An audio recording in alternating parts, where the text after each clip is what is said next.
Hey guys, welcome back to my channel. If you're new here, my name is Beth, and for today's video, I'm going to be talking about the recent Chanel Rouge Noir collection. So like many other people, I've been captivated by this collection, mostly due to the history of this iconic color from Chanel. So that's really what I wanted to focus on in this video. Though I have picked up a few items from this collection, and I'll let you know my thoughts at the end. So if you just want to skip to that, I will have timestamps down below. But like I said, I really did want to focus on the history of Rouge Noir because I think it's really interesting. And I think some people have kind of touched on it in their videos, but I haven't seen anyone do kind of a really deep dive. So just to give you the inspiration on the Chanel website, it says, for the Rouge Noir collection, the Chanel Makeup Creation Studio, alongside Comet Collective member Ami Dramé, brought out all the facets of Rouge Noir in order to better highlight its complexity. Dramé drew inspiration from the hints of pink that are revealed when the shade is applied. Going beyond just nail lacquer, so we'll come back to that, she reimagined the hue in the form of new makeup. The color combinations are unlike any others. Soft pink, electric magenta, and edgy gray let you express the many nuances of Rouge Noir, ranging in character from irreverent to reserved. So that's what Chanel tells us. And translated literally, Rouge Noir means red-black in French. So a lot of what I'm going to be sharing with you is from this book that I've picked up. It's a rather large coffee table book. So I'm going to try to limit how much I actually hold this up. But anyway, this is a book about Chanel makeup collections, which is really interesting. Also has a lot of beautiful images, so if you want kind of a like coffee table book. So I did think about doing kind of a book report on this. The way that they have organized this book is by color, which is really interesting. So we have black, white, beige, red, pink, gold, and blue. So they also do talk about the kind of denim collections that Chanel's had. So I did take some pictures with my phone and put them on my Instagram. So if you'd like to take a look at some previous denim collections, I don't think I will purchase any items from the upcoming denim collection because blue isn't really my color. But if you are interested in that, you can check it out. But anyway, let's go into Rouge Red for this, and I did take pictures of what I'm about to share with you because that book, like I said, is quite heavy. So the inspiration for this current Rouge Noir collection is a classic nail polish shade that was first launched in 1995 following Chanel's 1994 Autumn-Winter Ready-to-Wear show. So the book says that Rouge Noir broke all conventions and turned into a classic of tomorrow. Hailed as the first fashion gesture in nail polish, it was a game changer in stylish open sesame that allowed every color into the market. Inspired by an edgy, nonconformist show and the 2.55 bag, black on the outside and garnet red inside, Rouge Noir was literally created overnight by, I feel like I'm going to butcher this, but Moncourtois and Heidi Morowitz. We had fun in the middle of the night with Karl, parentheses Lagerfeld, and Heidi, mixing the black and red, then painting on the model's nails the next day, said Moncourtois. Though crafted for Chanel's 1994-95 Autumn-Winter Ready-to-Wear show, Rouge Noir exploded into an unforeseen global must-have item. Slightly different and briefly referred to as Vamp in the United States, it was a deep, dark black cherry red. When the international press and society types saw Rouge Noir on the nails of supermodels Linda Evangelista, Helena Christensen, and Kate Moss, it created a sensational buzz by word of mouth. Responding to the high demand, Chanel rushed the nail polish into production, and by the time Vamp hit Chanel's U.S. beauty counters, it was already a superstar due to Madonna wearing it in her Take a Bow music video and Uma Thurman opting for the darkest nails in Pulp Fiction. We'll get back to that. Rouge Noir was just the beginning, Morowitz told the Daily Telegraph in 1999. After that, everyone started doing crazy things with nail polish, and now it is being worn in a different way. Rouge Noir started a whimsical statement, but went on to define the power of innovation and creation at Chanel. Curiously enough, in 1926, American Vogue reported that Gabrielle Chanel's favorite color next to black and white was a red garnet shade resembling the inside of a black cherry that is often called black red. So Coco Chanel would have approved of this collection, evidently. So I was a bit too young to be shopping Chanel when this came out in the mid-90s, but I would refer you to Jen from All Feisty and Michelle Wong and their review videos, and they both recounted their personal experience with Rouge Noir in the 90s and the hype that was surrounding it. So some interesting kind of personal history from them. So going back to what I said about Uma Thurman, I think that has become an urban legend of sorts. And you'll note that the language they used in the book was very careful, very lawyerly. So they didn't say that Uma Thurman wore it in Pulp Fiction, but they're not really working that hard to dispel that belief either. So Pulp Fiction, I believe, was filmed the year before the runway show, so it wouldn't have been possible for Uma Thurman to be wearing Vamp on her nails, or Rouge Noir for that matter. But that movie certainly did help with the trend and the hype. I mentioned Madonna in her Take a Bow music video. Evidently, Nicole Kidman also wore it to the premiere of Interview with a Vampire, which, given the name Vamp, certainly tracks. There was also a lipstick in Vamp, and Drew Barrymore apparently said that it was her favorite lipstick. And of course, capitalism being what it is, with the runaway hit that was Vamp, Chanel also came out with additional nail polish shades called Metallic Vamp and Very Vamp. The hype, I guess, of Vamp was a little short-lived though, as we get into the later 90s. The first episode of Buffy the Vampire Slayer in 1997. Buffy, being the new girl at a high school, is meeting new people, and the kind of queen bee of the high school is testing Buffy for her coolness, and she asks her about Vamp, and Buffy says, over. Of course. We do have to test your coolness factor. You're from LA, so you can skip the written, but let's see. Vamp nail polish? Over? So over. So they agree that Vamp is very much over by 1997.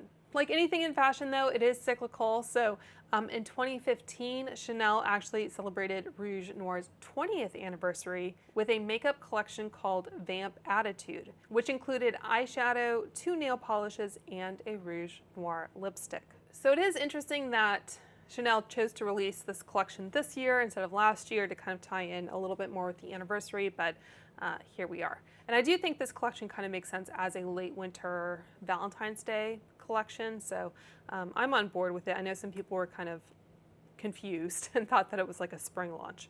So I think that's kind of the gist of what I wanted to cover in terms of the backstory of this collection. So I'll go ahead and tell you what I picked up from this collection and what I think about it. So to begin with, of course, the iconic nail polish. I did already have this shade, so they did add Rouge Noir, and it's called Rouge Noir, not Vamp, to their permanent line some years ago. So this is in the shade Rouge Noir number 155, and it's in their kind of normal packaging. These have kind of removable caps if you haven't seen a Chanel polish before. So yeah, so they just re-released Rouge Noir as part of this collection. They just gave it a little bit of a special packaging, but I did confirm that these are identical. So you can see the numbers there. And this is a transparent nail wheel. I'm sorry, I have eczema on my fingers. Yeah, transparent nail wheel, so it's not going to be as opaque necessarily as it would be on your fingers, but you can see the 2 shades there are definitely identical. And I also swatched Essie's Wicked because a lot of people talk about this. I just have like this little mini as being kind of a dupe for Rouge Noir. I think on the nail, they're a lot closer. Like I said, there's more light coming through, so you can see the kind of undertones a little bit better. I mean, Honestly, at this point, I think most nail polish brands probably have a shade that's similar to this. So unless you just want a little piece of makeup history, I don't know that you need to go out and purchase either of these polishes. I'll talk a little bit about the performance in a second. But yeah, I think I did 3 coats on both of these Rouge Noir shades. And I think I did 3 coats on my nails as well. And this right here, I just did 1 coat of each Rouge Noir and Wicked, just so you could kind of see the undertone a little bit better. And then I either did 2 or 3 coats of Wicked up there. I can't remember. And yeah, the packaging is a little bit different as well. So performance-wise, I think it is a good polish for being a traditional nail polish in terms of wear. It wasn't like the smoothest application I've ever had. Like I said, I think, apply 3 coats just to get it all nice and even and everything. But other than that, you know, dry time, wear time, all of that, I think I've been pretty happy with it. So again, if you just want a little piece of makeup history, go for it. But otherwise, you can probably find something else you may already have. Olivia Rodrigo apparently wore the OPI shade Complimentary Wine in her vampire video, just to give you an idea. But there are many, many others out there. There's a brush set from this collection that I did not purchase. I'm not sure if those are synthetic or natural bristles, and I don't know. The brush roll already looked like it was covered in lint in the promo photos, so I can only imagine. So yeah, so I opted not to get that. There was a Balm Essentiel in Cute, which I did not purchase. I did try to pick everything up that was called Rouge Noir. So I did get the Cheek and Eye palette. I guess the full name is Rouge Noir Confidence. And I know a lot of these pieces are selling out, so I will do my best to link to whatever I can find in stock wherever they are. But I think although this is expensive, it's probably one of the items that you will get the most use out of. Like, you could definitely use this on a daily basis. I feel like I could apply this in the morning before work and not worry about being too heavy-handed with it. So I think when some of the first reviews of this collection came out, some people were saying that it was really pigmented. I don't find that to be true. So I'll show you what I did here. So I applied a little bit of, let's see, this shade in the outer corner, which you can hardly see, this shade on the inner corner, and then those other 2 blushes, so this one and this one, I applied on the cheeks. So I did this one a little bit more on the apples of the cheeks and this one a little bit more on the back. And I tried a few different brushes, mostly natural hair from Rougher, and even like this brush, the number 24, which I think is supposed to be like kind of a beast in terms of picking up product and pigment and that kind of thing. It doesn't really do a whole lot. So, you know, for kind of just a natural everyday flush, I think it's nice and I like the colors. So for blush, I think that's actually a good thing in a lot of cases because it is a little bit more wearable and you're less likely to go overboard, you're more likely to reach for it, that kind of thing. But I don't know, as far as like eyeshadow and that kind of thing, like the highlighter is nice. It is definitely, I think, on the more natural side. So anyway, just kind of managing expectations there. I did also get a single eyeshadow in the Gris Rosé or Gris Rose. I'm not sure. So again, I don't review a lot of, especially limited edition luxury collections. I don't think I own any other single shadows from Chanel. I think I do own maybe a quad or 2. So I did know going in that I was kind of buying against my preference because I don't usually reach for a single shadow unless it's like a topper or that kind of thing. Like, I would rather just have one palette and use that instead of, you know, fiddling with a bunch of different things. And I'm not really a one and done kind of girl either. So it is pretty. And I've heard a lot of people who really do like Chanel shadows say how much they like this. So I have this kind of all over the lid. And like I said, I have that highlighter shade kind of in the inner corner. And I used the Natasha Denona cool mini eye sculpt palette. So unless you know that you're a hardcore like Chanel single shadow person, it doesn't really give me as much as I want. So that's kind of how I feel about that. Moving on to the eyeliner. So the eyeliner is interesting also because it's also a product, like I said, I was kind of just picking up everything that said it was a Rouge Noir shade. I knew that this probably wouldn't be the type of eyeliner formula that I enjoy. So it is, I think, more of a, long-lasting eyeliner. So it's the kind that you twist up. I do tend to prefer one that is like sharpenable. So let me just show you kind of how much you can smudge it. So I do like that it is more purple than red because I was worried that it would read a little red on the eyes, and that can be a difficult color to pull off sometimes. But yeah, I do just prefer kind of a sharpenable pencil. So the Lisa Eldridge ones are my favorite. So you can kind of see like that. And like the Victoria Beckham ones as well, although I do prefer the Lisa Eldridge. So I was able to get like a little wing and everything, but I guess prefer to do a little bit more smudging, less precision. So that's my preference, but like I said, I wanted to pick up the color. I did use it as a lip liner though, so I haven't heard anyone else mention doing that. I don't think Chanel recommends that you do it. So, you know, if you want to follow my lead, then do so at your own risk. But I do like it as a lip pencil. So there's that. So before I applied it, I did kind of prep my lips with the Experiment Software Smoothing Lip Treatment.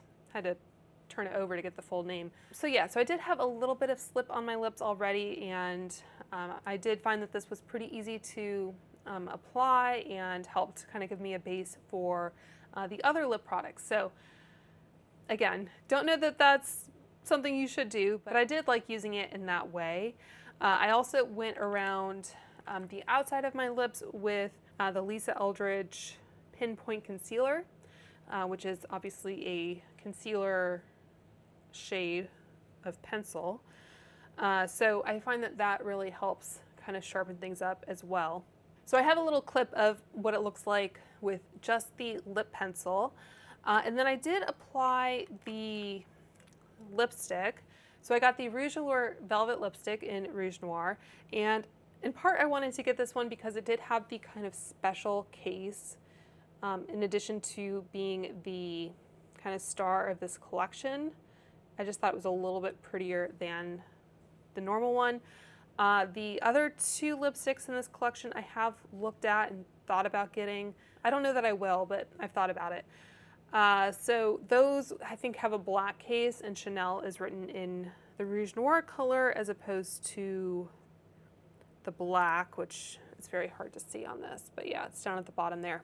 So I applied this over the eyeliner and then I blotted, and I think I do like this blotted a little bit more than kind of trying to build it up because depending on the condition of your lips, and this time of year especially, it's very difficult to keep your lips in good condition. It can look really uneven and patchy. I mean, it's just the nature of the color as well. Like, it's just a little bit of a more difficult kind of color and finish combination to get right. So anyway, so I do like that. And I'll note that if you want additional inspiration, Kirsten Dunst wore this at the Golden Globes combined with, I think, the kind of more magenta shade. So if you want kind of some inspiration to do that, that looked really beautiful on her as well. And before I move on from the lipstick, I did want to return into my book for a moment, if you will. Allow me. So going back to the red chapter, they do have a little section on the Rouge Allure kind of component and inspiration. So I'll go ahead and read this for you. It says, Rouge Allure was orchestrated by Jacques Halou, whose idea was to create a lipstick unlike any other that innovated within the beauty marketplace. In 2002, he brought Sylvie Legastelis, maybe, and her team onto the project that seemed straightforward but was beguilingly complicated. In appearance, a black lacquer case would cover a gold metal lipstick holder, cradling a lipstick engraved with the word Chanel. In its raisin, the colored wax structure, another first for the house. Rouge Noir depicts Chanel makeup's sense of authority, a block of black with a tip of gold. Its simple appearance defines stripped away and pared down, but when clicked, the lipstick conjures up memories. Jacques Halou was very sensitive to sound. Finding the right click sound required countless trials and hours of research. It had to sound like the noise of his Bentley car door closing, Legostelis says. This unique click and the 4 years that it took to achieve it is proof that Chanel makeup does not tell, it shows. So if you are of the tax bracket that knows the sound of a Bentley door closing, then maybe you can confirm that for us. But I'll just put it up to my microphone here.